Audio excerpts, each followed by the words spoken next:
Hello! We have a single long story today, but first, a weather report. Dun, dun, dun, dun, dun. Whoosh, whoosh. Today, we'll have partly cloudy weather with a 90% chance of drama llama. Drama!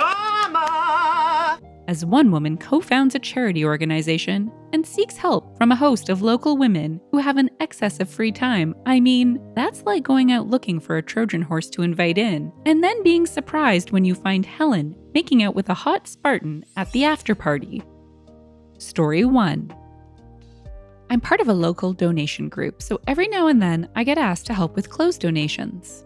Someone passes away or downsizes, and I will help wash, fold, sort, and deliver the clothes to various free stores.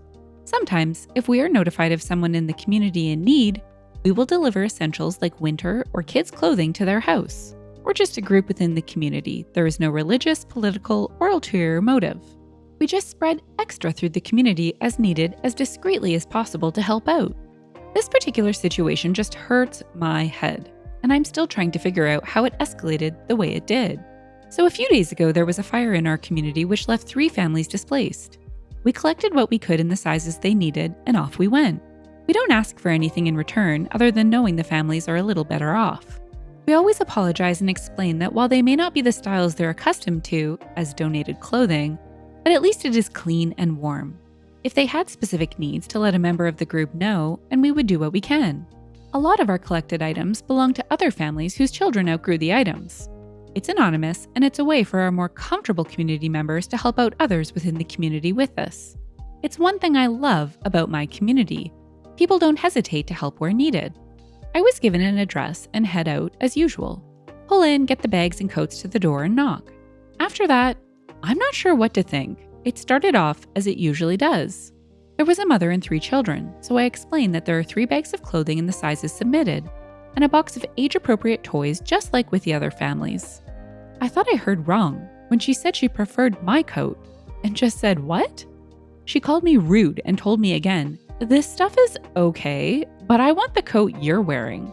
When I told her, "No, I'm sorry, but I just bought this coat," she got angry and accused me of picking through the donation bags for the good stuff. Oh gosh. I've never run into this issue before. None of the group members are well off. In fact, that's why we do what we do. Because life is hard here and we believe in sharing what we have as a community. We collect good quality items from those with extra and distribute it freely to those that need it or have specific needs. Sometimes we all take items from our own closets if they're needed more elsewhere. Last year, we raised funds to help purchase a wheelchair-accessible vehicle for a family. The year before, it was a young family whose matriarch was diagnosed with terminal cancer. This year's cause is to build 4 tiny homes for the homeless in our community to use as needed. Our goal is to provide stability so they can successfully reintegrate during and after addiction rehabilitation. We all do what we can to try help, basically. It's a hard world to feel alone in. Now, my coat is expensive, $250, but I've also saved gift cards for 2 years and anxiously watched for post-season sales before finally taking the plunge and got it for 75% off. Maybe I messed up wearing it on this errand? I don't know. After I said no, this is my coat, a second time, she started yelling at me. I just left the bags on the doorstep and drove away. Today I wake up to a slew of texts from the group asking me to explain why I refused to give the mother any winter coats, and why I left everything at the end of the driveway. Allegedly in a ditch? They aren't questioning. Most are downright accusatory, some are just borderline mean. It's the kind of day where I feel like giving up on this making the world a better place thing. I've been where these families are, and people help me just like this. I know what it feels like to rely on others, so I do try to be compassionate and understanding without being condescending or pitying. I don't often talk about what I do because nobody needs to know what it came from where, or who is getting what. It's just paying it forward. I do this because it's been done for me, and it's the right thing to do. It's that simple. But after today, I don't even want to reply to anyone. It's not just that woman, it's the texts that are getting kinda nasty at this point. It's these people obviously talking about me behind my back. It's how quick they were to assume I must have done this. I'm not sure if I want to do this anymore after all this. I've been part of this for 5 years and have never had a complaint before. I feel betrayed by people I thought were my friends. It just all feels gross, dramatic, and depressing now. And that's not how this is supposed to feel. I could understand if this was like a fancy fur coat or something. This is literally just a rather plain-looking long coat that happens to be super warm. I don't get it. It's only been an official group with a board for about 4 months. But we have been doing this for 5 years now as a project of mine and the current board president that gathered considerable traction and volunteers and funding as time went on. They so need policies in place, if only to protect the clients that use the service. But as a new board, we're all just learning the official ropes and red tape as we go. The one person I thought I could count on is currently the one insisting this happened as the client describes. I'm just so confused. We did need a board in this case, as we are partially federally funded. The community pantry is anyway. It's a requirement, unfortunately. I've had 1 out of 5 members of the charity group text asking if I'm okay and what happened. The rest seem to believe that I did this. I don't know how to move on from this because the truth will come out eventually in a community this small. It always does. The question now is, do I want to be involved with people like this? I don't think I can trust them after this. The issue is I can't avoid them either. I'm going to have to answer eventually, either via text or in person. The longer I wait, the worse it will be. I know that. But I just don't want to deal with this either. Small community, the truth will come out eventually. But it's now obvious that I can't trust these people. No matter what's said after this, the damage has been done. Update. As suggested, I did text them as a group in bullet form stating the facts only. Items were carried to front door as per usual. Client requested my personal attire. Client accused me of theft from donation bags. Client verbally abused me. I left the following on the doorstep: half a bag of women's clothing sizes medium to large, half a bag of children's clothing sizes 3 to 8, 1 bag of assorted linens and towels, 1 box assorted children's toys and books. I am trying very hard to understand the context of some of the messages I've received about this. I am truly confused as to why anyone would think I would purposefully degrade a client. You all know my history and reasons I participate. As I feel I no longer have a place of trust within our group, I'm formally resigning from my roles within the committee. I will, with your blessing, remain on the helping tree as a contact. So far, the replies are very interesting. They range from apologetic to accusatory to narcissistic. The most interesting one so far, I think, was not intended for me and insinuated that this was for the best. I can't believe how naive I've been. There's an emergency meeting being scheduled for next week, as apparently you're not just allowed to resign midterm from a board like this without a valid reason, which I have. The benefit of this is my accuser also has to give an official statement in the meeting minutes because I've resigned, which I'm allowed to attend and comment on, which adds validity to my reasons for resigning. Would it be petty if I wore my coat again, or should I choose something older? Genuinely asking. I don't want to make things worse. I just want out to do my own thing. Rumors are already starting and seem to be in my favor. Small towns are terrific and terrible for that. And I've just been texted asking me to withdraw my resignation for fear this may cause an irreparable rift in our charitable group. You think? I have 8 months left to my current term as secretary, a position that requires the trust of the board members to record accurate notes, which I no longer feel I have. I don't want my character unfairly questioned again after I've worked so damn hard to build it up. My resignation was intended to prevent drama and divide. It is doing the opposite. What would you do? I feel like I'm damned if I do, and I'm damned if I don't. With a formal board, there are steps to take to remove a member of the core board: president, vice president, secretary, treasurer, and committee heads. Or so I'm being told. This may be a stall tactic. I'm going over the current bylaws and policies, but it's small font and a hard read. I'm surprised and touched by how many clients are defending me, but I think this is what is causing a lot of drama and distrust both within the organization and with those that use it. Which is exactly what I was trying to avoid by quietly resigning. It just sucks, for lack of a better word. I feel like the religious have it wrong. It's not judge not, lest ye be judged. It's just be judged these days. Oh my. I'm going to check my dash cam. Unfortunately, no audio.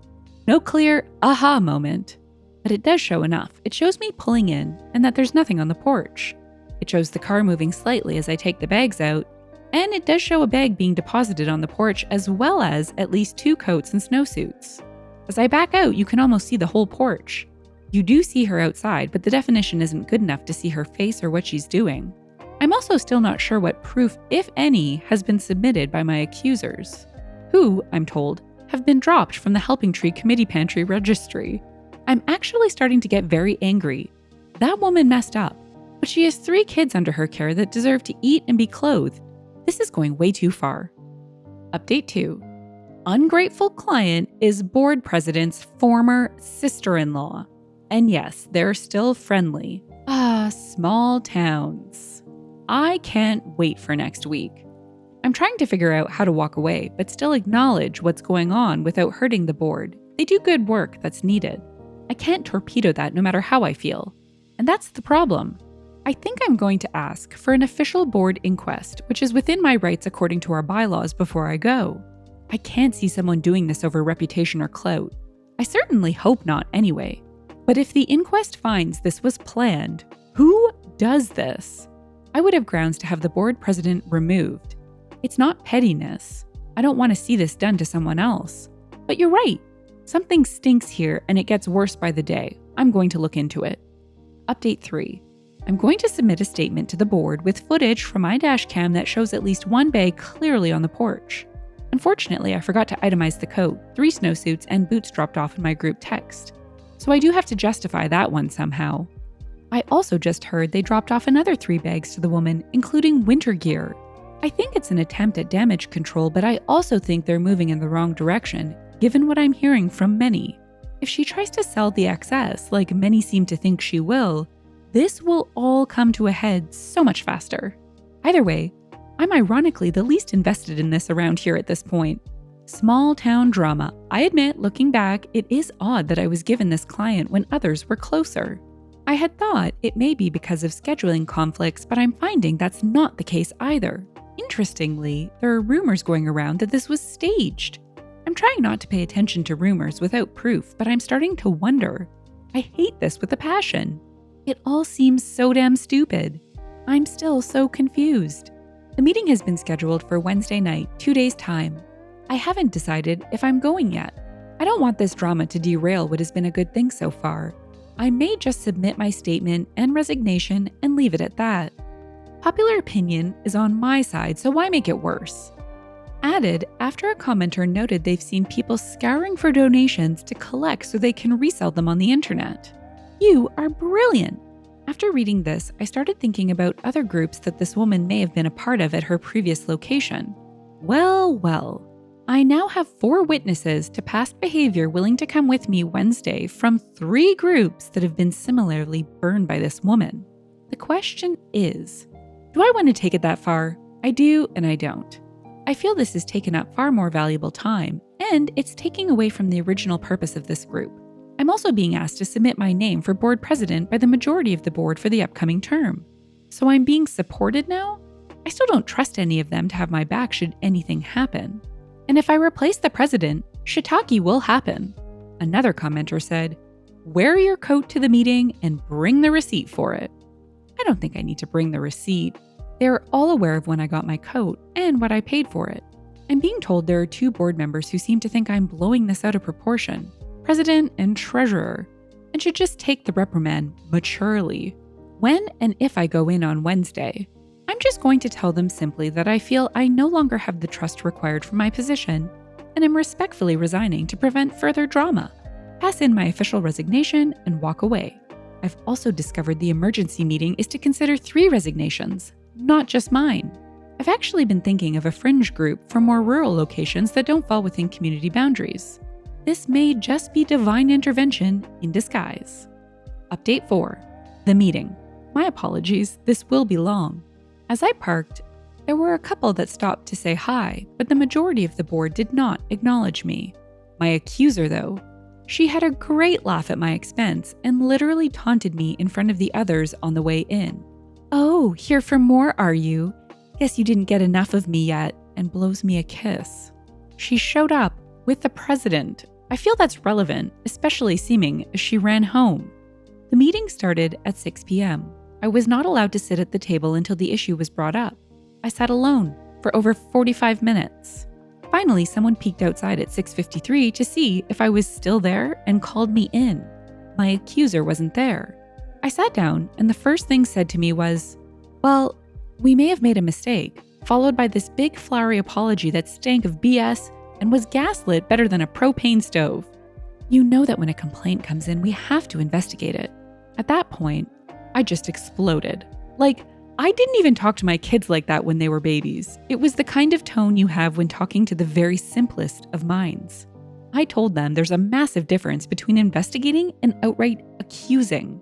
Also, that I didn't appreciate how their ineptitude at leading a board nearly derailed the whole organization, and just put a really bad light on what we were doing. She says, "By unanimous decision, we've decided not to accept your resignation. Welcome back." I've likely been this confused before, but I don't remember when. I was expecting this to be much harder. I had a factual speech ready and everything. Walked in, and it was just, "We oopsied, oh well, tee-hee." I said, "Well, that's unfortunate that you refuse to accept it because it's given and I'm not rescinding it. I'm out. And it seems you all know exactly why. For those who have reached out to me, I'll consider your offer of leading this board. But at this time, I'm not comfortable with the lack of trust and transparency I'm seeing." And I left. My phone has been blowing up all night. I meant to update immediately, but it just kept ringing and tinging. I don't even know how so many found out. Good old gossip is my guess. But I had over 30 calls and just as many texts and social media messages. So, what happened while I was waiting outside? My accuser decided to get on something pre-meeting. Literally acted like a wild animal at one point. I'm told it was so bad that the police and child protection services were called by 4 or 5 ladies present.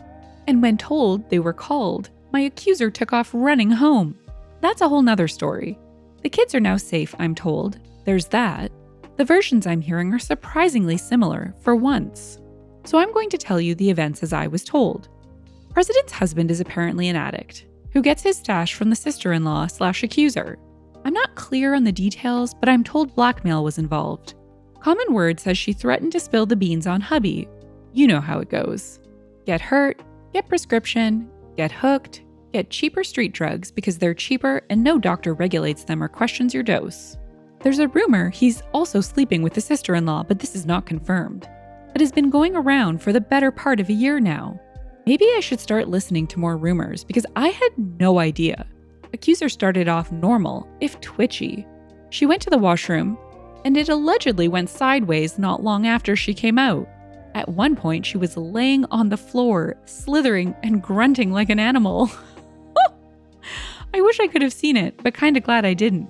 When the accuser left, it swayed the remaining 2 votes my way. There was a discussion on how to handle me where the president said she'll follow the board on the vote after they shot down her suggestion that the complaint still be addressed. The way she glared at me when I came in, yes, wearing my coat, tells me she was not happy about it either. The vote was unanimous to keep me. I did not wish to stay after all that. Tomorrow they have an open board meeting to tell people what happened. As transparency is ironically a promise we made to the community so they know exactly who and what they're supporting. I won't be there, but a lot of angry and confused people will be. I'm glad I'll be missing it, but I have a feeling I'll hear all about it. I'm told there will be some calling for the president's resignation. We shall see, I guess. I started this feeling lower than low. Tonight, I'm surrounded by positivity and I feel good about this decision. Is this karma? It feels like karma. Steps are already being taken to form what we will call the Fringe Farm. We will collect fresh farm goods donated by local farmers and delivered to homes that need a little extra, focusing on those that live between communities and people new to rural life. Eventually, I hope to offer clothing and household goods, but I need to find a source outside the community so I'm not taking from the original group. I also have a preliminary board, comprised of 3 of 5 members of the original board. Haha! I've told them that they have to finish their term at the group because they do good work, and it's not fair to those that need them to just walk away. Hypocritical, maybe? But I refuse to torpedo the group.